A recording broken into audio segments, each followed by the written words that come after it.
네, 통찰력을 지닌 시장 프로들과 함께 마감 앞두고 전략 세워보겠습니다. 두 분 모셨습니다. 오늘 손여로 HB투자그룹 팀장 그리고 나인원 테스타 자산관리 기동현 대표 함께하겠습니다. 어서 오세요. 안녕하십니까. 안녕하세요. 자, 두 분이 머문 이 시선이 머문 섹터 주인공 어딜까요? 먼저 첫 번째 섹터부터 확인해 보겠습니다. 네, 첫 번째로 이야기를 나눠볼 쪽이 신재생입니다. 초반 분위기는 이쪽으로 조금 더 매기 쏠림이 강했었는데 오늘 시간이 지나면서 또 에코프로 그룹주가 살아나면서 조금 매기가 떨어지고 있습니다. 과연 연속성은 어떻게 봐야 할지 그들의 계절이 올지도 궁금합니다. 일단 손여로 팀장님 골라주셨습니다.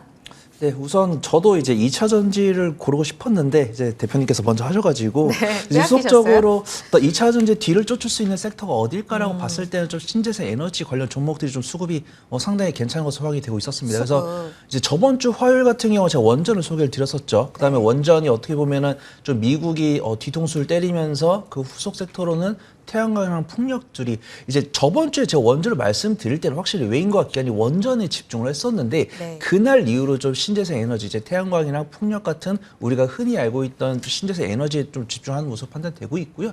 오늘 뭐 하나솔루션을 필두로 해서 외인과 기관의 수급이 상당히 강하고 이제 저는 인프라 투자 법안에 따른 어떤 외인과 기관의 수급이라고 봤었는데 장중에 이제 앵커님께서 말씀해 주신 G7 관련 발언이 나오면서 그 외인과 기관의 수급이 조금 더 강해졌다 그렇게 좀 판단하고 있고요. 태양광이랑 풍력 관련 종목들이 원전 대비해서 저점에서 이제 막 올라오는 상황이고 외인과 기관의 수급력이 좋기 때문에 덤벼봐야 된다 그렇게 판단해서 준비하게 됐습니다. 네, 덤벼볼 섹터 신재생 말씀하신 대로 이 G7 국가들이 다 같이 모여서 화석연료 LNG 쪽으로 단계적인 폐지를 결정하면서 반사수혜를 받을 수 있는 태양광, 풍력 이쪽으로도 설비 용량을 크게 늘리겠다고 했습니다.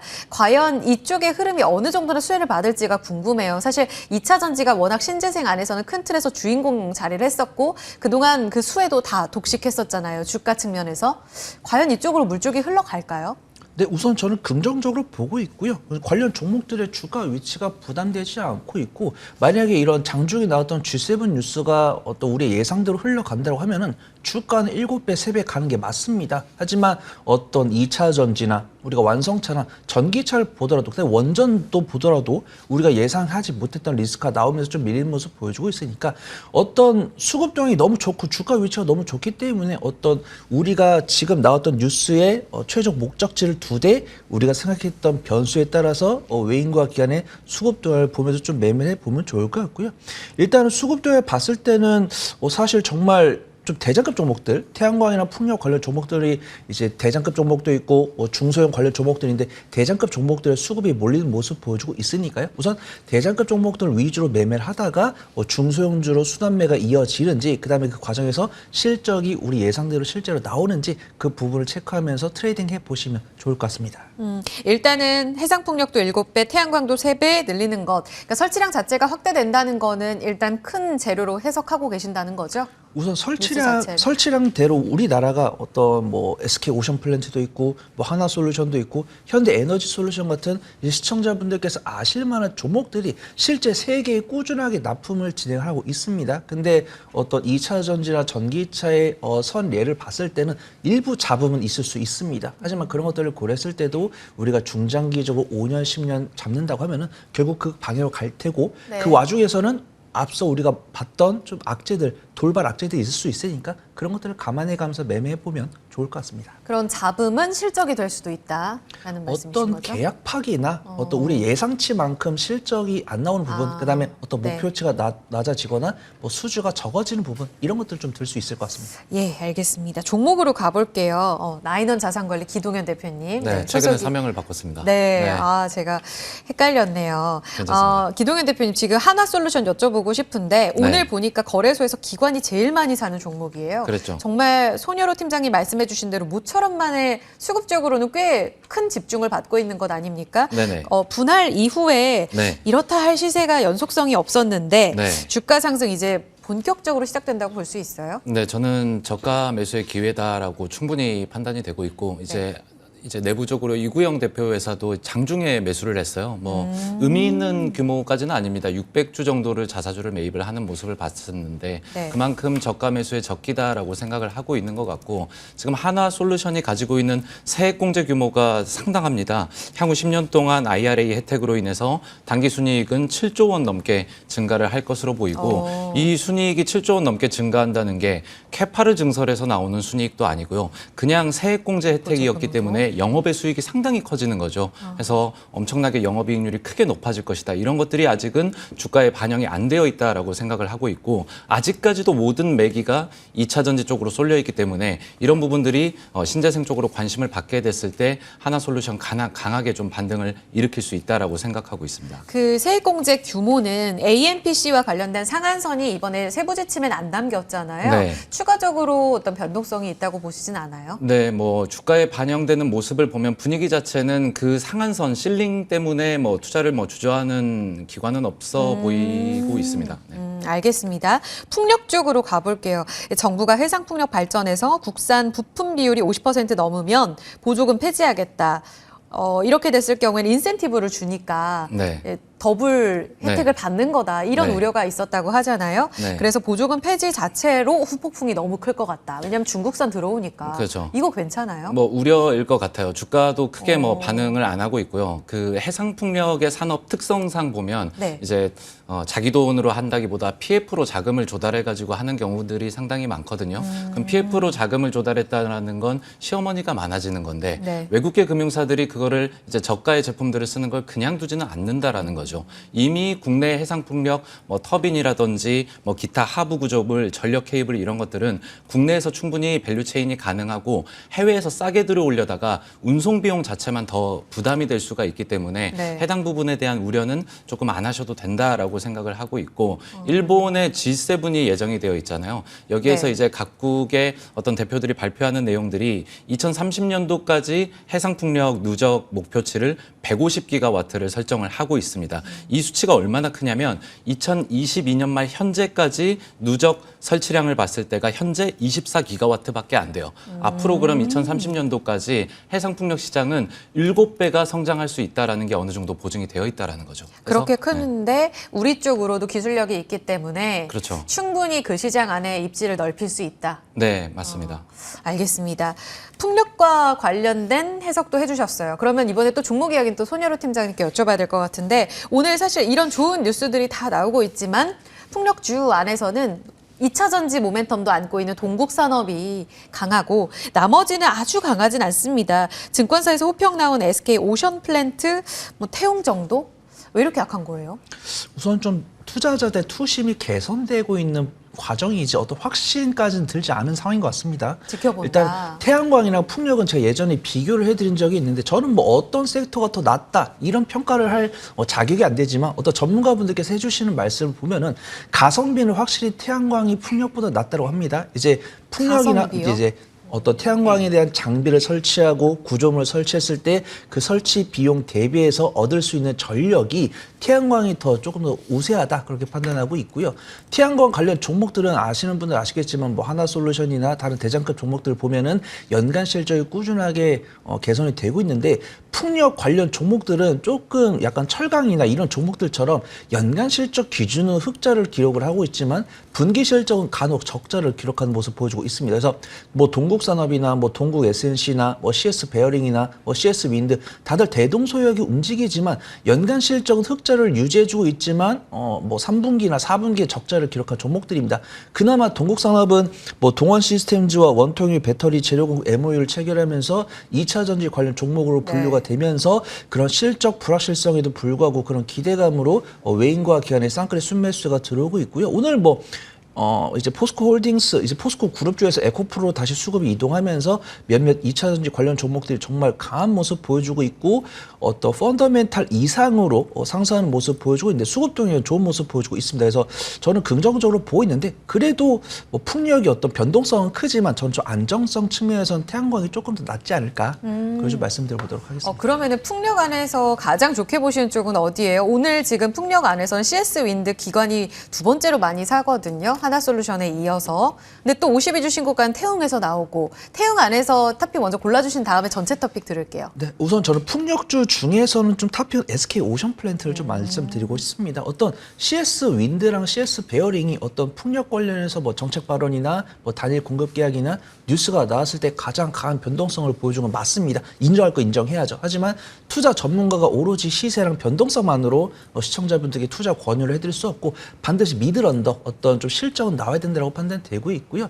어떤 SK 오션 플랜트 같은 경우 이제 코스피로 이제 이전 상장도 되고 있고 네. 연간 실적 기준으로 꾸준하게 실적 성장세 보여주고 있고 기술적 위치도 다른 회사 이제 풍력 관련주 대비해서 부담스럽지 않은 위치니까 좀 긍정적으로 보고 있다. 그저 말씀드려보도록 하겠습니다. 네, 그렇지만 풍력보다는 태양광이 좀 더 매력적이다라고 말씀하셨기에 전체 토픽 안에서는 태양광에서 꼽아주셨죠? 네, 제가 시청자분들께 말씀드리는 종목은 H현대에너지솔루션인데요.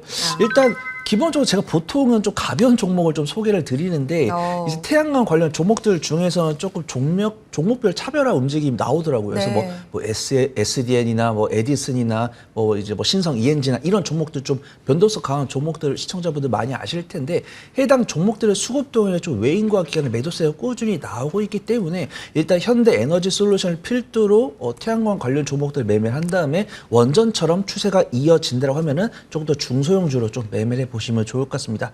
HD 현대에너지솔루션은 뭐 현대에너지솔루션 아마 아실 거고요. 네. 전체 매출액의 90% 이상을 태양광 모듈에서 판매를 진행하고 있는 태양광 판매 모듈 전문 기업이다. 그걸 좀 말씀을 드리면 좋을 것 같고요. 제가 앞서 말씀드린 것처럼 2020년에 매출액과 영업이익 상당히 증가했고 당기 수익이 흑자로 전환하면서 주가 수익 비율 퍼가 산출되기 시작했습니다. 그리고 어떤 신재생 에너지 관련 종목들은 앞서 말씀드렸지만 태양광 같은 경우는 꾸준하게 실적 성장세가 보여주고 있고 2023년 실적 전망치를 봤을 때는 업종 대비 저평가 매력도가 심해질 것으로 전망이 되고 있습니다. 차트를 보더라도 지금 박스권 하단부에서 이제 막 맥점 잡고 올라온 모습이고 네. 최근에 외인의 순매수 꾸준히 들어오고 있고 오늘 같은 경우는 기관이 바통을 이어받았기 때문에 하방 단단하면서도 안전하게 매매할 수 있는 태양광 종목은 현대에너지솔루션이다 그렇게 판단되고 있고요. 추세가 꾸준히 유지된다고 하면은 후속주 또 소개를 드리도록 하겠습니다. 매수가는 53,000원이고 손절가는 5만 원, 1차 목표가 6만 원 잡고 단기 스윙, 중장기 다양하게 매매 가능하실 것 같습니다. 네, 태양광 호재 만발입니다. 하지만 조금 무겁게 움직이는 종목들의 흐름을 봤을 때 안정적으로 접근할 수 있는 대형주로 추천 주셨고요. HD 현대에너지솔루션 6만 원 목표가, 손절 라인 5만 원 기억하겠습니다. 첫 번째 마무리 짓고요. 두 번째 프로의 시선이 머문 쪽으로 넘어가 보겠습니다. 자, 두 번째 오늘 같은 장 어딜 보셨을까요? 바로 전고체 배터리입니다. 꿈의 배터리라고도 하는 이 전고체 배터리 양산까지 아주 긴 시간이 남았는데 정말 미래를 좌우할 수 있는 2차 전지 안에 또 새로운 산업이 될 수 있을지 이미 주가는 지난달부터 이달까지 꿈틀꿈틀댑니다. 그 안에 답을 찾아볼게요. 기 대표님이 주셨어요. 사실 2차 전지 밸류체인 안에서도 할 얘기가 너무 많잖아요. 이제는 네. 뭐 포스코 그룹주도 답이 될 수 있고 네. 오늘은 또 장비도 초반에 좋았고 네.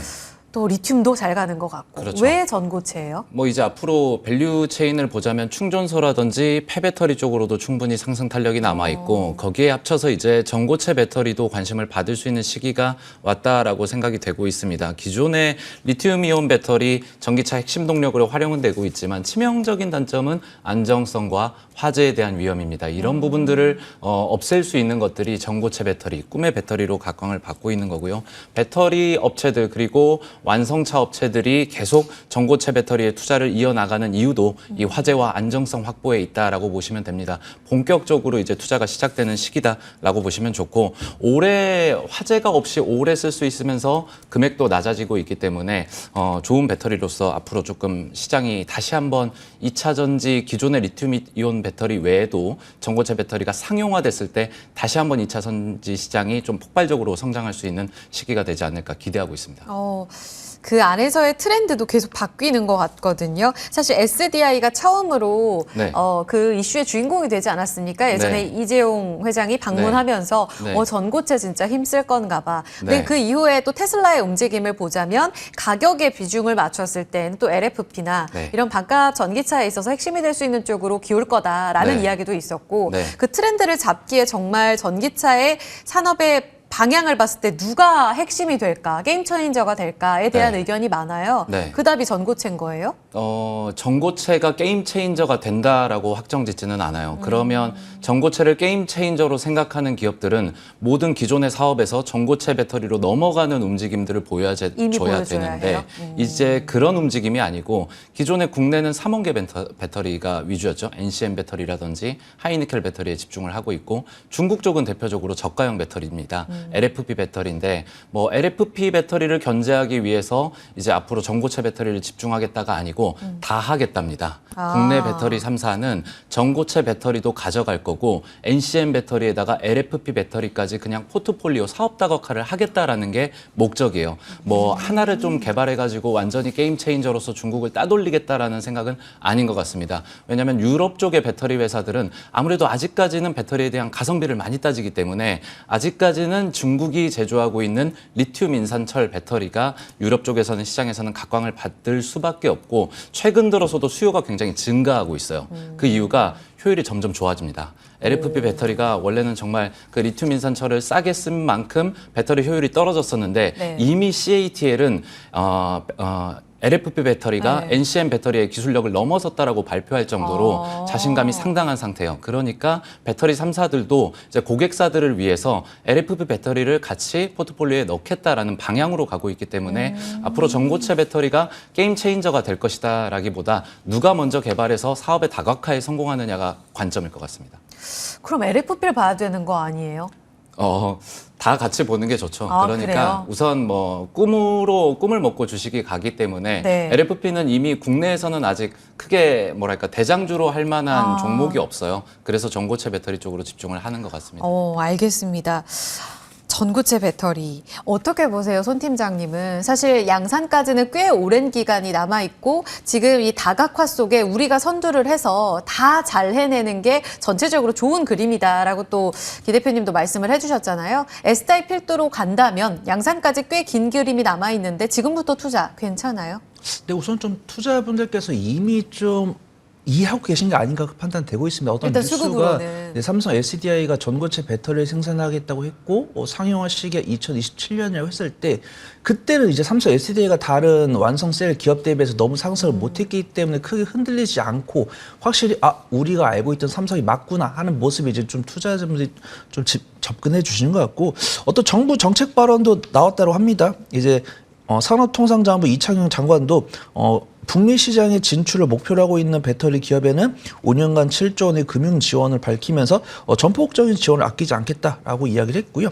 우리가 꾸준하게 말씀드렸던 LFP 배터리는 저렴하지만 주행 거리가 짧고 그다음 하이니켈 배터리는 주행 거리가 길지만 충격이 약합니다. 근데 이에 반면에서 전고체 배터리 이 둘인 거죠. 어떤 화재 위험도 줄어들면서 어떤 주행 거리도 늘어나고 있는 이제 삼성 SDI가 전고체 배터리 6세대를 발표했을 때 LFP 배터리가 최초에 나왔을 때는 주행거리가 사실 300km가 안 됐습니다. 그다음에 하이니켈 배터리가 한 400에서 500km 되는데 온도가 낮은 겨울철에는 거의 400 아래까지 떨어지는 모습 보여주고 있는데 최근에 어떤 삼성 SDI가 시연을 했을 때는 전고체 배터리로도 주행거리가 거의 600에서 700km가량 갈 수 있다는 부분들 이제 어떤 안정성은 충분히 또 전문가분들 사이에서 인정이 된 부분이고 이제 상용화 시점이 2027년이라고 하는데 그 부분에 어떤 변수가 있을지 그런 부분을 체크하면서 대응을 해보면 좋을 것 같고요. 현재 주가 위치나 수급 동을 봤을 때는 아직은 큰 내부 문제는 없는 것 같다. 그리고 좀 말씀드려보도록 하겠습니다. 그럼 여기에서의 핵심 대장은 삼성 SDI로 가는 거예요? 오늘 보니까 증권사에서 90만 원까지 목표 주가 높였던데. 우선은 전고체 배터리 했을 때는 삼성 SDI가 대장이 될 것으로 판단되고 있고요. 이제 중국에서 진행했던 오토쇼에 참가를 해서 초격차 배터리 기술 선보였다는 뉴스도 보실 거고 어떤 삼성 SDI 자체 어떤 실리콘 소재 기술을 적용한 6세대 배터리를 공개하면서 이 6세대 전고체 배터리의 주행거리가 700km라고 합니다. 우리가 이제 테슬라에서 이용하고 있는 배터리도 사실 주행거리가 500km가 안 되는데 그 부분에 있을 때는 좀 삼성 SDI의 전고체 배터리에 대한 기대감이 상당히 있을 수 있고 네. LG 에너지 솔루션 대비해서 삼성 SDI가 실적은 한 3분의 1가량인데 시총은 거의 8분의 1, 9분의 1가량입니다. 이런 부분을 봤을 때는 네. 사실 절대적인 평가로는 업종포가 30인데 삼성 SDI 퍼가 45이기 때문에 고평가 영역이 있다고 하지만 우리가 2차 전지 관련 종목들은 멀티플 3배 정도 줄 수 있다는 부분, 그다음에 LG 에너지 솔루션이 지금 업종 대비 7배 영역이 있다는 걸 보면은 삼성 SDI는 충분히 좀 저평가 영역이 있다라고 좀 말씀을 드릴 수 있고, 네. 제가 이렇게 말씀을 드릴 수 있는 이유는 외인과 기관의 꾸준한 순매수세가 들어올 수 있기 때문이고, 네. 제가 말씀드렸던 부분은 얼마든지 전문가분들에 의해서 뭐 손 팀장이 저평가라고 이야기했지만 고평가다. 퍼가 업종표보다 높잖아, 고평가잖아, 이러면서 매도세 나올 수 있는 부분 얼마든지 좀 투자에 참고를 해보시면 좋을 것 같습니다. 알겠습니다. 기 대표님은 어떻게 보세요? SDI가 역시 대장일지 아니면 같이 움직였던 쪽 보면 뭐 한농화성, 레몬, 이수화학, CIS, 레이크 머티리얼즈도 같이 거론도 됐고 석경 AT도 네. 굉장히 종목들 안에 흐름이 많잖아요. 네. 이들 종목들도 연속성 앞으로 더 있다고 보시는 거예요? 좀 짧게 여쭤볼게요. 최근 보니까 차트는 어느 정도 부러진 느낌이었어요. 근데 다시 조금 거래량이 좀 붙으면서 아랫꼬리를 좀 달아주는 모습이니까 네. 뭐 기술적으로는 21선이 무너져서 사실상은 어느 정도 손절을 하신 분들이 있었겠지만 뭐 한농화성 같은 경우에도 보면은 18,000원대에서 지지가 나오면서 다시 한번 삼성 SDI 이슈로 인해서 거래량이 좀 붙고 있기 때문에 이런 부분들은 조금 확인을 해보시면서 충분히 좀 눌림목이 나온 뒤에 어느 정도 거래량 동반해가지고 현재 매물대에서 주가 횡보하는 모습 보여주면 이때 좀 매수를 들어가도 괜찮다라고 판단하고 있습니다. 네, 시간 관계상 탑픽으로 가야 될 것 같네요. 네. 그러면 그 안에 탑픽이 있습니까? 이 안에는 없고요. 네. 탑픽은 CIS로 정해왔습니다. 오늘 잘 갑니다. 네, 오늘 좀 괜찮은 게 기술적으로 이제 21선에서 지지가 예. 나와주면서 반등을 조금 보여주고 있는 것 같아요. 최근에 이제 급등하다가 눌림목에서 받쳐주고 앞으로 다시 한번 좀 시세 분출이 나올 수 있는 자리대에 와 있다라고 생각을 하고 있고요. 영업이익이 88억 4,100만 원이었습니다. 46% 전년 기준으로 해서 좀 감소를 했는데 매출액은 18.5% 증가를 했어요. 영익은 좀 줄었지만 전방 산업에 대한 어떤 수주 상태는 매출액이 늘었기 때문에 문제가 없다라고 판단을 하시면 좋을 것 같고, 단기 순이익도 이제 작년 기준으로 했을 때 흑전에 성공을 했습니다. 대표적으로 2차 전지 장비 포트폴리오를 갖고 있어요. 네. 쿼터라든지 캘린더, 슬리퍼, 뭐 테이프 같은 것들인데 이게 전극 제조 공정에 들어가는 장비들이고 네. 가장 높은 기술력이 요구되는 장비 라인업이라고 합니다.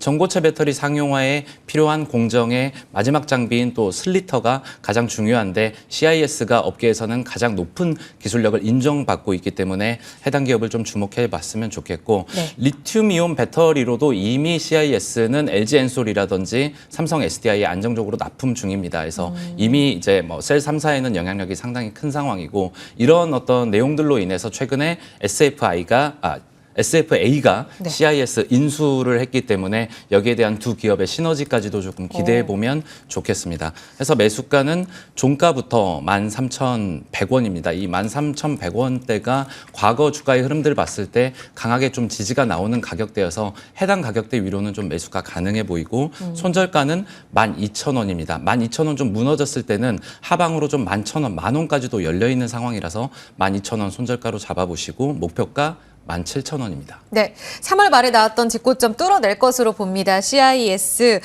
장비 라인업 경쟁력을 주목하셔야겠습니다. 17,000원까지 목표가 제시됐습니다. 자, 두 분과 함께한 탑픽까지 이야기 들어봤고요. 프로의 시선 여기서 인사 나누겠습니다. 기동현 대표, 손효로 팀장 함께했습니다. 고맙습니다. 감사합니다.